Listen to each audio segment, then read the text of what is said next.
Você já parou para pensar que a sua empresa pode estar pagando impostos a mais? O nosso sistema tributário é bem complexo e é comum as empresas pagarem mais do que o devido. Saiba que é possível recuperar os valores dos últimos 5 anos e reforçar o seu caixa. A Fortus Tax é especialista no assunto e já ajudou muitas empresas nos seus 18 anos de atuação. E o mais importante, você só paga pelo serviço depois que o dinheiro estiver na sua conta. Fortus Tax. Pagar o justo é o nosso forte.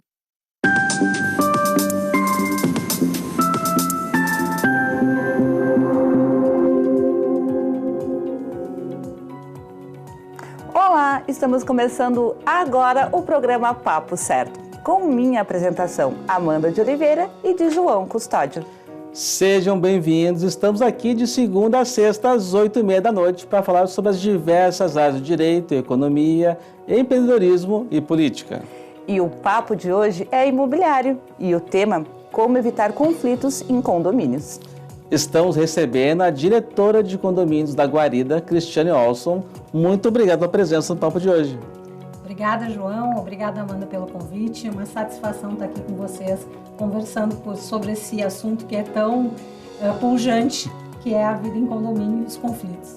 Realmente. Seja muito bem-vinda, Cristiane. Obrigada.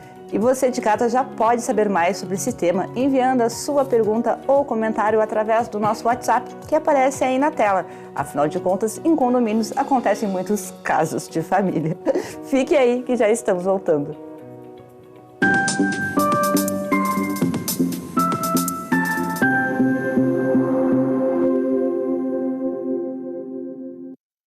Tá difícil encontrar o profissional certo para a sua empresa? Precisa de alguém detalhista para aquela vaga no financeiro? Quem sabe um criativo para o marketing? Ou ainda, alguém focado em resultados? A Fortus RH utiliza técnicas de seleção e processos estruturados, realizando entrevistas e aplicando provas e testes específicos. Tudo isso para buscar a pessoa certa para a vaga certa. Fortus RH. Conectar pessoas é o nosso forte.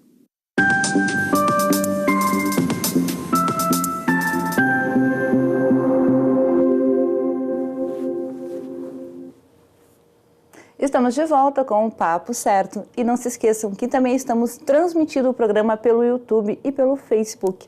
E através dessas plataformas vocês podem assistir e também compartilhar.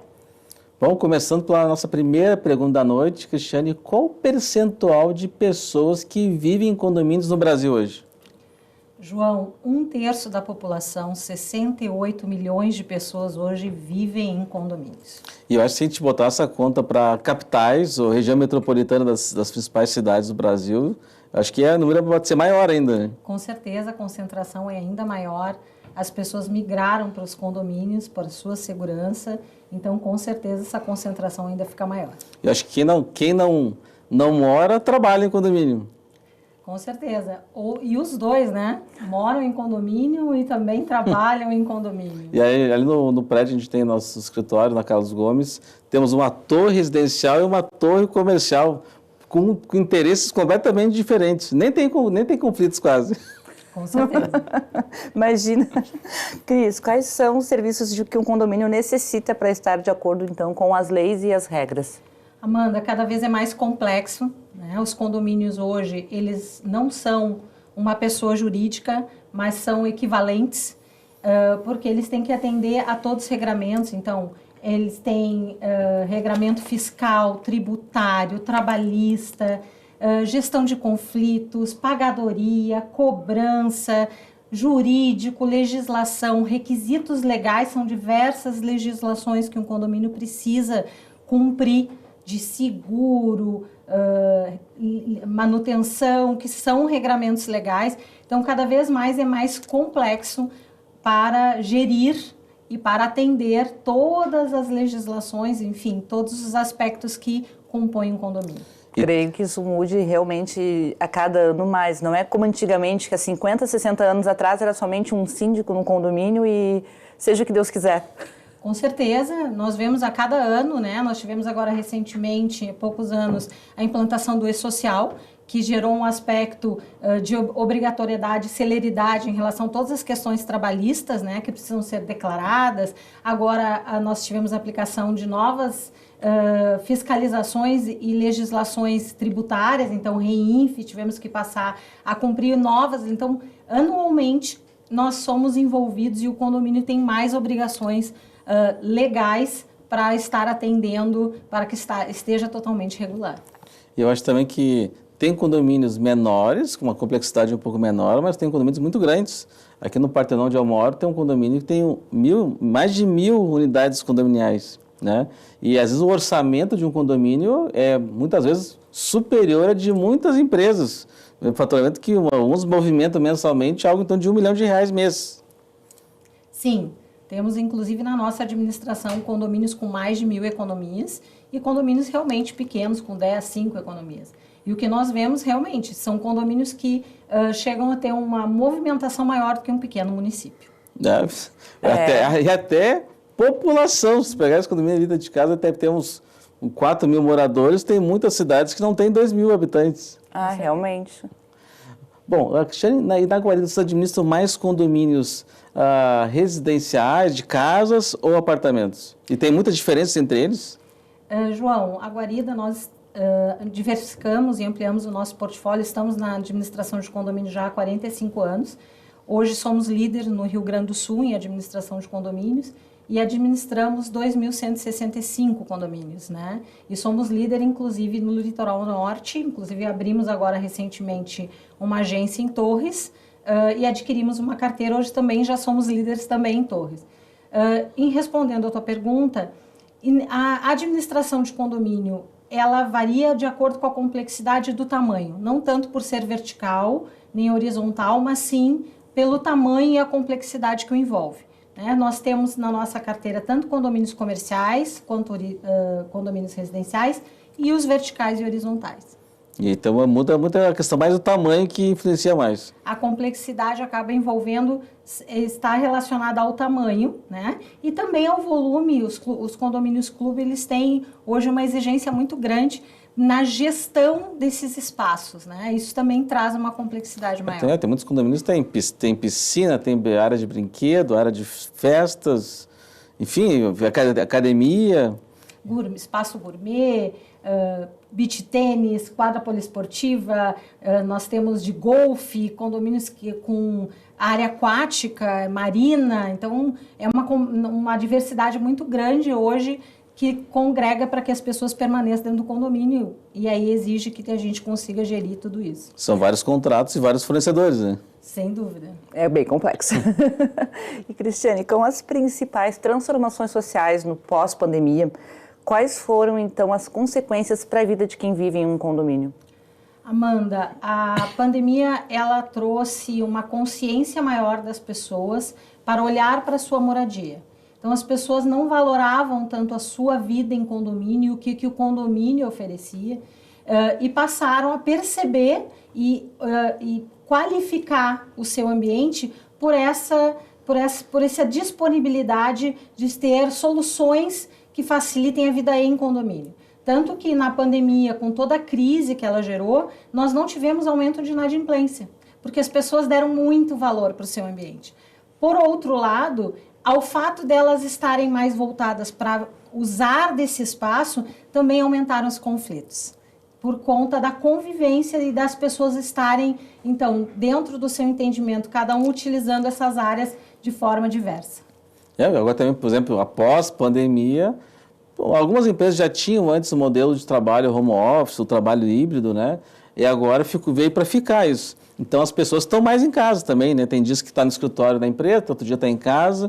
E antes o latido do cachorro do vizinho não fazia tanto barulho. Agora ficar o dia inteiro escutando já fica um pouco mais estressante. Com certeza. E nós identificamos até uma obra. Antes, uma obra no horário comercial não afetava aquela comunidade porque estávamos todos nos seus ambientes de trabalho. Hoje não. Nós temos muitas pessoas que permanecem trabalhando no home office todo o tempo. Então, nós temos diferentes expectativas acontecendo em momentos diferentes dentro de um condomínio. Passado esse tempo, né, viver em condomínio ficou mais fácil ou mais complicado? Ficou mais complicado por conta da complexidade de se gerir essas expectativas diferentes, né? temos muitas pessoas vivendo seus momentos de vida de forma diversa e pelo fato exatamente de, ao buscar mais soluções para dentro dos condomínios, nós também trazemos ainda mais complexidade para os síndicos em gerir esses ambientes diversos, né? Eu tava esses dias uma amiga minha estava comentando contigo antes, né? Que a vizinha de baixo do apartamento, ela deu um presente para ela, deu um par de pantufas. Eu acho que foi delicado e ao mesmo tempo uma indireta para ela usar menos salto dentro de casa. Uma indireta Gentil. direta. Foi gentil, né? Mas realmente o toque de cima incomoda. Cris, deixa eu te perguntar também. Tu acha que a legislação atua sobre a vida em condomínios é adequada, embora não determine o que é preciso fazer em muitas das situações de conflitos?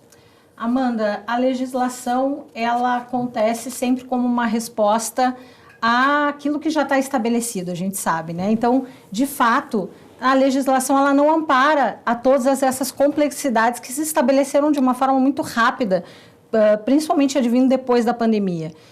Nós tivemos, sim, uma tentativa dos legisladores aí com algumas leis novas, então, regulamentar uma assembleia virtual, uma assembleia permanente, mas, por outro lado, apesar de não ter leis tão claras ou que sustentem tanto, os próprios juízes hoje, legisladores, moram em condomínio. Então, isso traz uma sensibilidade maior do que nós vimos no passado, onde a gente consegue, então, aí construir jurisprudências mais conscientes e não na lei fria, e sim com mais coerência em relação, de fato, ao que acontece no dia a dia de um condomínio, né? Cristiane, e hoje os síndicos estão preparados para resolver todos os acontecimentos desagradáveis que surgem no condomínio? João, os síndicos não têm todo esse preparo, dificilmente, por toda essa amplitude, esse leque de responsabilidades, dificilmente o síndico vai sozinho conseguir fazer isso. É fundamental para um síndico que ele tenha o apoio de uma boa administradora, uma equipe, de um corpo jurídico, então ele tem advogados que possam auxiliá-lo, para que ele tenha orientação correta em todos os aspectos que ele vai ser envolvido e principalmente, né, quando a gente fala do síndico morador, ele não vai, para que ele não fique exposto com o vizinho dele. Né? A gente precisa auxiliar e amparar para que ele possa conduzir as tomadas de decisões e mitigar esses conflitos sem que ele fique depois comprometido nessa relação de vizinhança. Sim, imagina, vai cruzar, aplicou uma multa e vai se cruzar no corredor depois, fica aquele clima, né? Exatamente, aí ganha inimigos, né? Acho que tem que usar, de repente, usar administradores, olha, isso aqui é uma orientação da administradora que está escrito na nossa convenção aqui do condomínio, então a gente tem que seguir, eu sou obrigado a fazer isso, e foi orientação da administradora, orientação da administradora. Tira um pouco essa questão da pessoalidade nesse momento, né? Realmente. E, Cristiane, na tua opinião, os conflitos acontecem mais dentro ou fora das casas, apartamentos? Amanda, os conflitos eles acabam sendo ampliados no uso das áreas coletivas, né? Então, dentro da minha casa eu tenho as minhas regras e minha maneira de viver. Quando a gente vai para esses ambientes coletivos, de uso coletivo, as pessoas muitas vezes têm dificuldade de seguir o regramento. Né? Então, ou elas querem conduzir da forma como elas conduzem dentro da casa delas. E a gente sabe que no coletivo o que tem que estabelecer é a regra e não a vontade individual. Então, não há dúvida que essa amplitude das áreas de convivência é importante para a qualidade de vida das pessoas, mas também aumentou os conflitos na área externa, fora das suas unidades. Daria para fazer um programa só com perguntas e respostas de casos de condomínio aqui. Com certeza, dá para escrever um livro, a gente diz na administradora. Com certeza. Que não deve ser algo muito, muito fácil, né, nesse dia a dia, até porque assim, eu tenho bom senso, né, mas o bom senso de um não é o mesmo bom senso do outro. Exato. Né? E aí, bom, Cristiane, se ouve muito falar em briga de marido e mulher e algumas vezes até casos fatais, né? Contudo, como pode fazer, né, para o síndico abordar esse assunto dentro do condomínio nessas relações de briga de marido e mulher?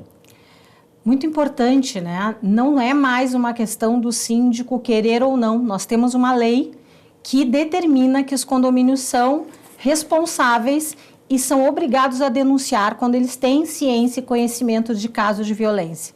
Então, o síndico, ele tem o amparo de dizer, não, estou seguindo, desde 2020, essa lei foi sancionada aqui no Rio Grande do Sul, onde o síndico tem obrigação, e o condomínio como um todo, em fazer as denúncias.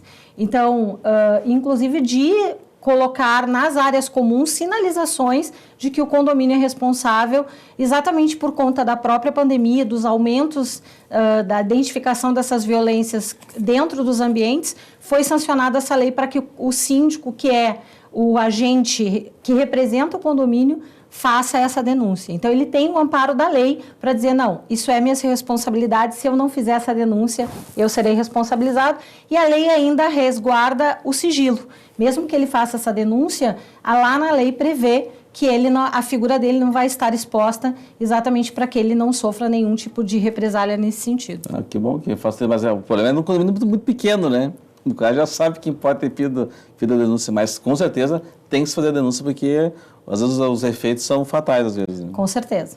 Bom, gente, chegamos ao finalzinho do nosso primeiro bloco. Vamos fazer um intervalo de 30 segundinhos e já voltamos mais com a Cristiane para falar sobre condomínios. Fique com a gente.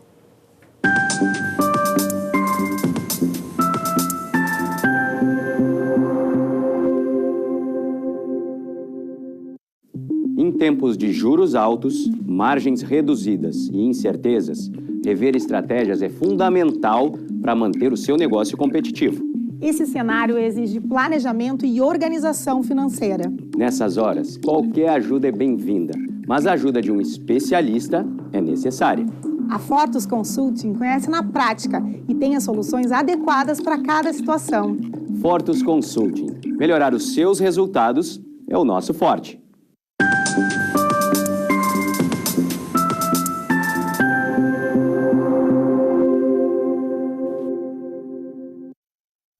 Viram como foi bem rapidinho? Já estamos de volta com o Papo Certo, que também está sendo transmitido pela rede Litoral de televisão, através do canal 6 da NET Claro Litoral e também do canal 521 da NET Claro e 513 da Vivo.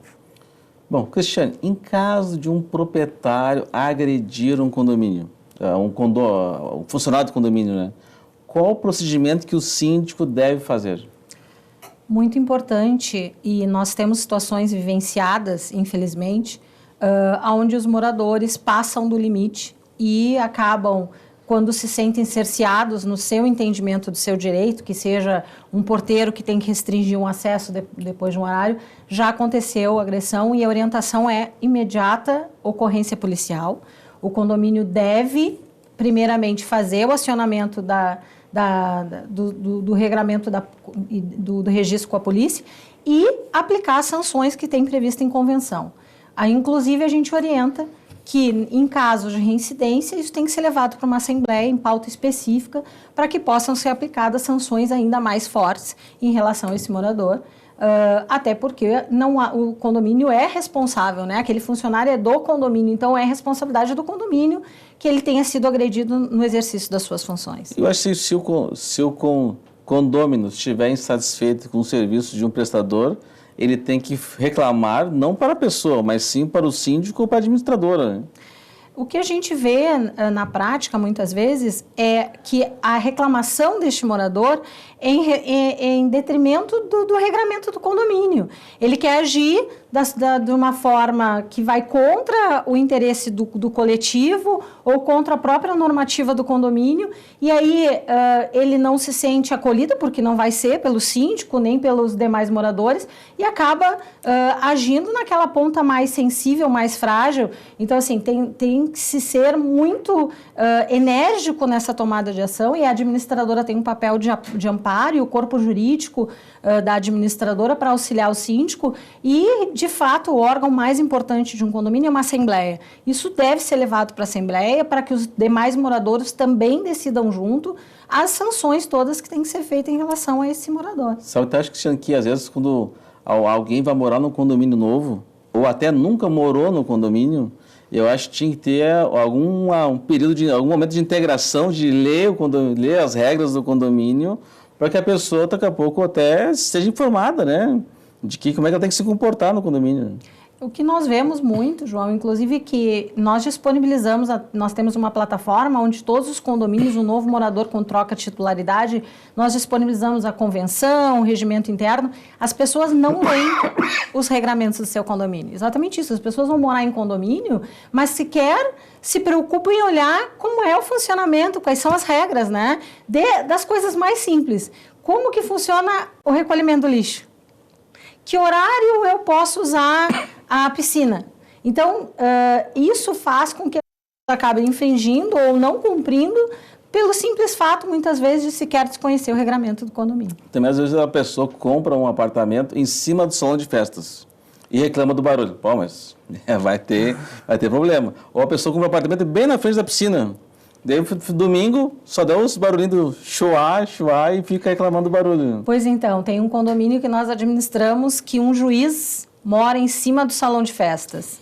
E ele já fez algumas intervenções com mandatos para que o pessoal não utilize o salão, não faça barulho. E o próprio pessoal do condomínio perguntou, mas por que o senhor, sabendo que o senhor está morando em cima do salão de festas? Mas, enfim... Aí o condomínio hoje tem que usar de uma forma bem restritiva, porque sabe que o juiz vai intervir. O juiz é o famoso do condomínio. É, com certeza. Agora eu venho trazer um assunto que realmente ele é bem triste, que é em relação aos adolescentes que acabam usando drogas, fazendo uso ilícito, né, enfim, em garagens, nas áreas comuns do condomínio. Como é que o síndico pode intervir em relação a isso? Esse é um assunto bem delicado, porque o síndico, Amanda, ele tem limitações, né, dentro da do seu papel, né, como mandatário e representante do condomínio. Ele não tem força de policial, por exemplo. Então, ele só tem a seu favor, sim, acionar e fazer as denúncias exatamente para a força policial e fazer registro, mas ele não consegue, por exemplo, atuar dentro dos próprios apartamentos, onde muitas vezes esses jovens fazem, e nas áreas comuns ele vai ter que utilizar aquilo que dispõe a próprio regramento do condomínio. Então, são as multas, de novo, né? Qual é a orientação que nós damos? É sempre levar isso a assunto de assembleia para que possam se tomar ações disciplinares mais fortes.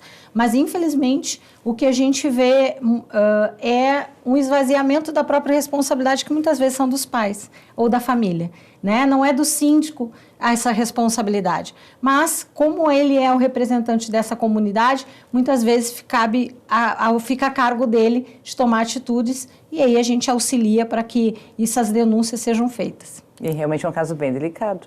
Com certeza. Bom, dando meio continuação desse assunto, né, Cristiane?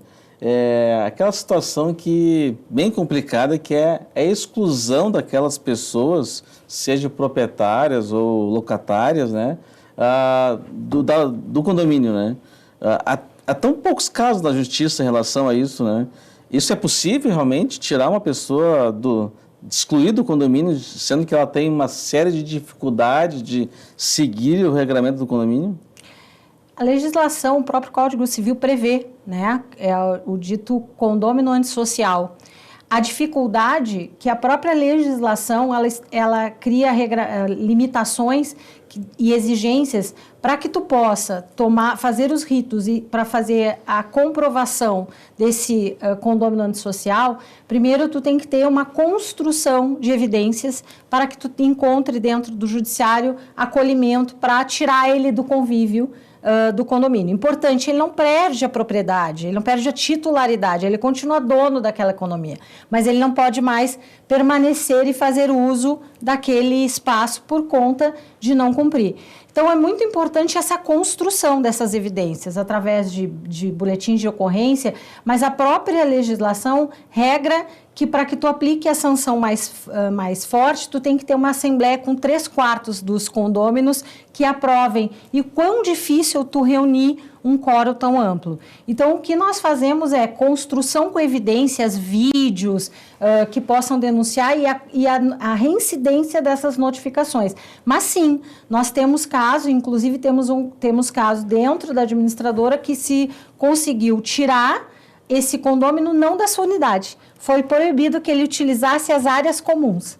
Então, ele pode circular do corredor e entrar na sua unidade, e retornar, mas ele não pode circular nas áreas comuns nem usar os espaços por conta da demonstração e da evidência que se teve desse comportamento reiterado, mas é desgastante, porque tu tem que dar muita evidência para chegar ao ponto do juiz reconhecer que ele perde o direito essencial, né? Que é o uso e o gozo e fruir da sua própria propriedade. Nossa, até chegar ao resultado final, realmente deve ter sido muito vai e volta. Sim, é um desgaste muito grande, mas a gente orienta que não se desista, tem que perseverar, porque esse tipo de comportamento não pode, porque destrói toda aquela relação daquela comunidade. O dano causado é muito além do comportamento daquela pessoa, mas toda a desconstrução daquele ambiente que é a tua moradia, onde tu quer encontrar exatamente segurança e tranquilidade. Que até chegar em casa ter paz, né? Exato. Chega lá, é só tumulto. Isso aí. Cristiane, e as ocorrências mais comuns nos condomínios, quais são? Tu poderia citar umas 3 ou 4 para a gente? Hoje, realmente, as ocorrências mais comuns, elas estão ligadas aos usos, à disponibilização dos usos dos espaços comuns. Então, o que a gente vê muitas vezes é o conflito das pessoas que se utilizam não da forma devida num espaço de gourmet, ou acabam deixando resíduo na piscina, ou quando vão para a quadra de esporte, acabam estragando alguma coisa ou deixando, ou levando convidados em espaços que não podem convidados. Então, o que a gente vê muito do dia a dia do síndico é ele envolvido nesses pequenos conflitos dos usos dos espaços do condomínio, e naqueles condomínios menores o conflito muitas vezes ele é pessoal, né? E aí acaba o síndico envolvido. É exatamente o vizinho que não deu a pantufa para o vizinho de cima e está incomodado com o barulho do vizinho de cima e envolve o síndico e aquilo é reiterado, ou porque tem um cachorro que fica o dia inteiro sozinho e tu não tem como proibir e acaba causando desgaste, mas são esses pequenos conflitos que envolvem o uso mesmo da sua unidade dos espaços no dia a dia. Olha, o síndico é quase um herói. E até acho que, às vezes, talvez por isso, pela complexidade, pelo o crescimento do tamanho dos condomínios, aumentou o número de síndicos profissionais. Sim, hoje na nossa carteira, dos nossos quase 2.200 condomínios, quase 30% dos condomínios se utilizam da sindicância profissional, que é um recurso que deve crescer cada vez mais, exatamente porque o síndico morador, além dele não ter todo o conhecimento e exigir muito do tempo das pessoas, também ele não quer esse desgaste com o seu vizinho, né? Se expor e acabar criando uma inimizade. Realmente.